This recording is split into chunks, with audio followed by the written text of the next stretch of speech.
Parfois, nous pensons que nous ne méritons pas d'être proches d'Allah parce que nous commettons des péchés, parce que nous sommes des pécheurs, parce que nous avons une zone d'ombre avec nous-mêmes. C'est une réalité. Personne d'entre nous n'est parfait. Et pourtant, Allah Jalla fi'ula nous rassure, nous réconforte avec ce propos incroyable, avec ce verset incroyable.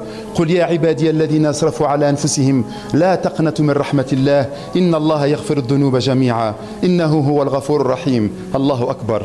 Allah, il a commencé son livre en se présentant lui-même comme étant le tout miséricordieux, le très miséricordieux, Ar-Rahman Ar-Rahim. Ça, c'est quelque chose qui est extraordinaire. Rien que lorsque tu ouvres le Coran et tu lis Subhanallah, Bismillah, Ar-Rahman Ar-Rahim, Alhamdulillah, Allah Jalla fi'ula, il nous aime. Il a commencé son livre et il s'est présenté lui-même, même lorsqu'on récite la Fatiha. Même lorsqu'on récite la Fatiha, il présente Subhanallah en disant Alhamdulillah ya Rabbil Alamin, Ar-Rahman Ar-Rahim. Direct. Et vous vous présentez devant celui qui est tout miséricordieux, l'infiniment bienveillant. Et la traduction de ce verset, c'est « Ô mes serviteurs qui avez commis des excès en votre propre détriment, ne désespérez pas de la miséricorde d'Allah subhanahu wa ta'ala. Certes, Allah pardonne tous les péchés. Oui, c'est lui le pardonneur, l'infini miséricordieux. » Ce verset, selon Ibn Mas'ud radiyallahu anhu, le verset le plus porteur d'espoir dans tout le Coran.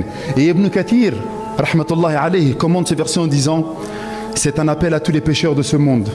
Aucun péché, aussi grave soit-il, ne doit les faire désespérer du pardon d'Allah tant qu'ils se repentent. » Et il y a un hadith puissant rapporté par notre bien-aimé, le modèle pour l'humanité, Muhammad ibn Abdullah sallallahu alayhi wa sallam, qui nous dit en ce sens Adnaba abdun dhanban.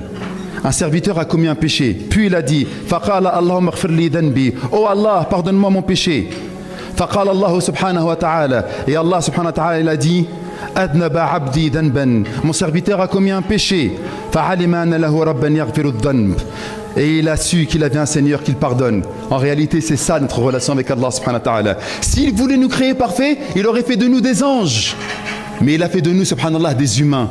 Et il savait que nous allions pécher. Et il s'est appelé le miséricordieux, le très miséricordieux. Et il s'est appelé Al-Ghafour, le pardonneur. Et tout ce qu'il veut de nous, c'est qu'on sache qu'il est là. Tant qu'on toque à la porte du miséricordieux, tant qu'on toque à la porte de sa miséricorde, Allah veut de nous que l'on toque. Mais ceux qui persistent dans le péché, ceux qui continuent à être éloignés d'Allah subhanahu wa ta'ala, ceux qui ne sont pas dans la prière, ceux qui continuent à vendre des substances illicites, ceux qui continuent à regarder subhanallah des choses qui sont illicites, est-ce qu'ils ont toqué à la porte du miséricordieux?